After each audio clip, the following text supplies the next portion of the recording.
The High Evolutionary is the perfect villain for the final Guardians film. His motives and ideas tying into themes introduced all the way back in Guardians 1. What makes him a perfect fit? What are the best and worst qualities to his character? And what score would I give him 1 out of 10? All those questions and more will be answered on today's episode of Villain Review, the only villain show on YouTube that reviews a new villain every single Monday, 190 weeks in a row. To take the cacophony of sounds around us and turn it into a song.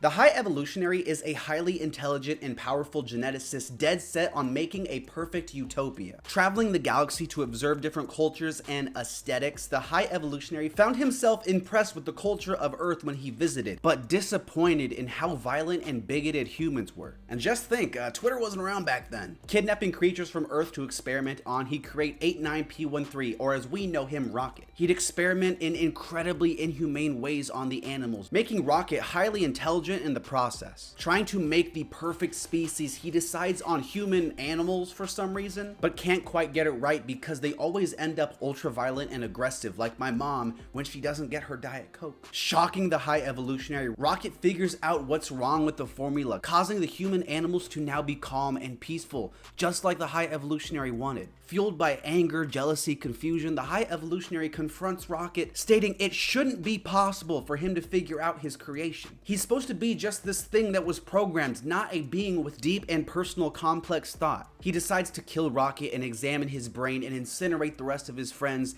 deeming them pointless failures. Thanks to some quick thinking, Rocket is able to escape, but unfortunately, he's the lone survivor, his friends victims of the High Evolutionary's insane cruelty, resulting in Rocket mauling his creator's face before leaving. Many years have now passed, and our favorite raccoon is now a guardian of the galaxy, and the High Evolutionary just can't let it go. When we meet back up with him in this movie, he's on the same wave, experiment to create the perfect species, and find Rocket to learn what special quality about him makes him so much better than the other experiments. First of all, I love the stuff with Rocket, and it's such a genius way to tie this trilogy together. Finally, finding out the backstory of one of the group's biggest characters, and the High Evolutionary complements that backstory phenomenally. I must say though, I wish the movie went into a little more detail as to why this is his motive. Why is he so obsessed with making this perfect species? Ego is my favorite villain of the trilogy, and I get every villain is different, but to me, High Evolutionary lacks that very real and understandable motive Ego has. Some villains are allowed to just be evil, and that's totally valid, but personally, I always like understanding why, and we don't really get that. It might not be a complaint for everyone, and that's cool, but it is for me, and really it's my biggest one. Everything else about him, I'm a fan of. Rationalizing why he needs to conquer the universe. I'm not trying to conquer the universe.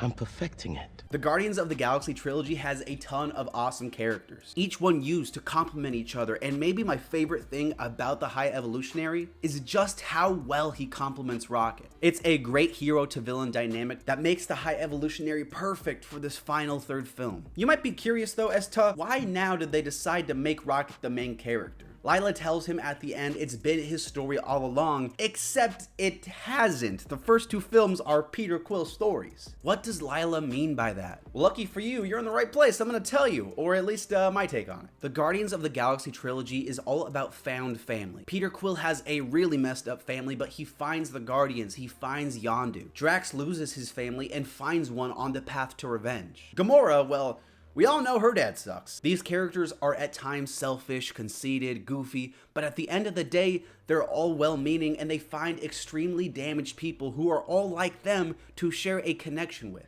Outcasts who find community with other outcasts. That's what the whole trilogy is about, and the High Evolutionary is the exact opposite of that. The High Evolutionary is chasing perfection, beings that are exactly what he wants them to be, without any room for error or fault. He hates this beta version of the human animals he makes because they're too aggressive. They're not perfect. The whole problem with this ideology though is that faults and imperfections are what make people unique. Our main characters are the greatest example of that. High Evo is perfect for this film because he hates everything the Guardians are and what the trilogy is about. Rocket finds family among imperfected beings twice in this series. With the Guardians, of course, but first with the friends he's locked up with. They're imperfect, sure, but yet they have more humanity and individuality than anything the High Evolutionary makes, as perfect as he thinks they might be. The film has Rocket as the main character, I think because he's as messed up as anybody, and if he can confront his past, his mistakes, and live with them, then anyone can. He avoids connection for a long time because he's scared of getting hurt again. He avoids the idea he's a raccoon, but by facing the High Evolutionary and embracing his new family, it doesn't matter if he's a raccoon or not. He's his own unique individual regardless. Getting back to the High Evolutionary's actual personality, he's cold, ruthless, and maybe Marvel's most malicious villain. The dude has absolutely zero remorse for any of his actions. He treats his creatures with real souls like they're playthings, laughing and mocking Rocket during one of the most traumatic events in his life. Chukwudi Iwuji is top class in this role, and I'm so glad James Gunn brought him over from Peacemaker, because not only does this role give him so much more to chew on, but it gives him a lot more chances to show off his acting chops, and he crushes it. Of course, he has evil moments, but he also has quieter ones where that guise of a friendly creator is still up and alive. I'll get into it a bit more later, but there's one sequence like this in particular I think is one of my favorite pieces of acting in the whole movie. He gets a little screamy towards the end, but it's a bit of a comic book villain, so I can't say it's even that too far off brand. Fix that, but how did you know? I made you! How did you know? When it comes to scenes, the High Evolutionary has some pretty solid ones. I wish we got some more with Adam Warlock though, because that guy's hilarious, and I'll die on that hill. All the stuff with Rocket in his past is awesome, and it is a great way to build tension, because we all know something's going to go horribly wrong, but we're not exactly sure what. Watching these scenes and learning about Rocket's past is super interesting, but it's that feeling of impending doom that really makes them memorable. Learning more and more about the High Evolutionary's true colors is great for the character, because we learn just how petty he is on this mission, and it takes me to the scene I mentioned earlier, the one where he confronts Rocket about fixing that aggressive gene in his test subject. I love this scene for many reasons, one of which being Chukwudi Iwuji slaughters it, but it's this anger and confusion that Rocket figured out his problem I really like. From his perspective, Rocket shouldn't be able to do this, and I think since the High Evolutionary takes a lot of pride in him being the one to make a perfect species, it really hurts him at his core, the idea of someone A, being smarter than him, but B, his own creation being better at his job than he is. It might even feel like he sends Rocket's friends to die a little bit out of spite. And that whole rant about how Rocket was never going to the new world, the way he phrases it, ultra aggressive and attacking Rocket's intelligence, that feels for sure out of spite. It's funny that he makes such a big deal earlier in the movie too about these creatures because of how aggressive they are, but yet he is the same exact way. He is just as aggressive, he is just as violent and cruel. And I think that alone shows another fault in his thinking. His idea of perfect doesn't even align with his own life. It's classic bully mentality. He tears down Rocket's intelligence to make himself feel better about not knowing as much as Rocket. The scene of him killing Lila and the other friends, I don't even want to touch on it too much because it's devastating. A good villain should have some memorable moments of impacting characters in villainous ways, and this is a textbook example. I like seeing him spiral as the film goes on, but one complaint I do have